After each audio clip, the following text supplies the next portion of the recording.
যারা আল্লাহ পাকের ঘর মসজিদে এসে যারা সিজদা দেয় না, এদের উদ্দেশ্যে আমি বলতে চাই, এই দুনিয়ার মুখে বড় বড় যারা জীবিত ছিলেন, মান আশা মাতা, যারা জীবিত ছিলেন এরা মারা গেছে।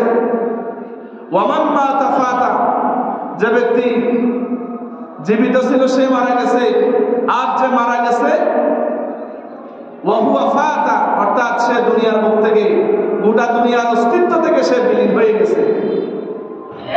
আপনার যত বড় রক্তের সম্পর্কের যত বড় আত্মীয় মারা যাক না কেন, আপনি একদিন, 2 দিন, 5 দিন, 10 দিন, আপনি কয়েকদিন কান্না করবেন, আপনি কয়েকদিন জিয়ারত করবেন, কয়েকদিন একটু সুখ পালন করবেন, কিন্তু আপনার জীবনের তাগিদে নিজের কর্মের কারণে হয়তো এমন একটা পরিস্থিতি আসবে, আপনার হয়তো সময় হবে না যে আপনার আব্বা আম্মা আত্মীয় স্বজন যারা মারা গেছে তাদেরকে একটু স্মরণ করা।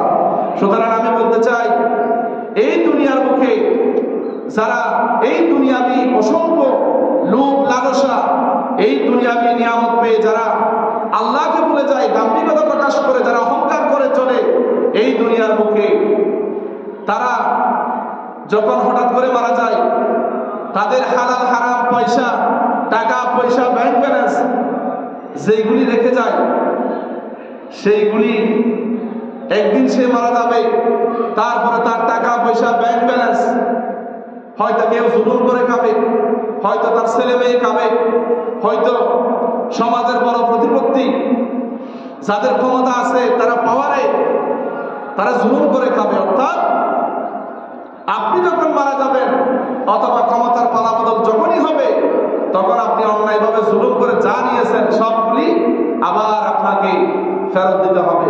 হয়তোবা আপনি দুনিয়া থেকে চলে যাবেন, আপনার এই যে ধন সম্পদ, টাকা পয়সা, ব্যাংক ব্যালেন্স, এগুলি আপনি সঙ্গে নিতে পারবেন না। কারণ ইমাম গাজ্জালী রহমতুল্লাহ আলাইহি বলেন, কাপড়ে বাঁধিলে হাত নাহি যাবে খোলা, যাহা কিছু করিতে হয় করো হইবে। অর্থাৎ তিনি বলেছেন আরো যে, ও ভাই এত টাকা করিতেছো কামাই, এত টাকা কোথায় রাখবে ভাই, কাপড়ের তো পকেট নেই। সুতরাং যারা আল্লাহকে ভুলে যান, যারা নাফরমান বদকার, যারা আল্লাহর নাফরমানি করে, তাদের উদ্দেশ্যে বলতে চাই, দুনিয়ার বুকে যখন এসেছিলেন তখন নিজের কাপড়টা নিজে পরতে পারেন নাই, আবার আপনি এমন অবস্থায় চলে যাবেন যে 3টা কাপড় আপনি নিজে পরতে পারবেন না, কাপড়ের কাপড়, অর্থাৎ এই কাপড়গুলি আরেকজন আপনাকে পড়াই দিতে হবে। সুতরাং এই কথাগুলি কেন বললাম, মানুষের দিলের মধ্যে যেন ফিলিংস আসে, এহসাস আসে, অনুভূতি আসে, সেজন্য আমি কথাগুলো বললাম। সম্মানিত হাজিরিন, আল্লাহর ঘরে মেহমানবৃন্দ, আজকে যেমন দেখেন এমন কিছু পাখি আছে যারা পোকা মাকড় খায়, পিঁপড়া খায়, পোকা মাকড় খায়, ওই পোকা চামচিকা তারা পোকা খায়। আবার যখন যেই পাখিটা ওই পোকা চামচিকা খাইছে, ওই পাখিটা যখন মারা যায়, আবার সেটা মাটিতে পড়ে থাকে, তারপর ওই যে পোকা মাকড়, পিঁপড়া, এই পোকাগুলো আবার তাকে খায়।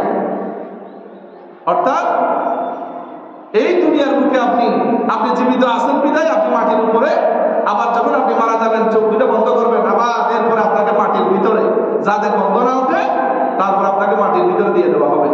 এটা হলো দুনিয়া। ফাইন্নাহা দুনিয়া কাযালিক তিলকাল আইয়ামু নুদাউলুহা বাইনান নাস।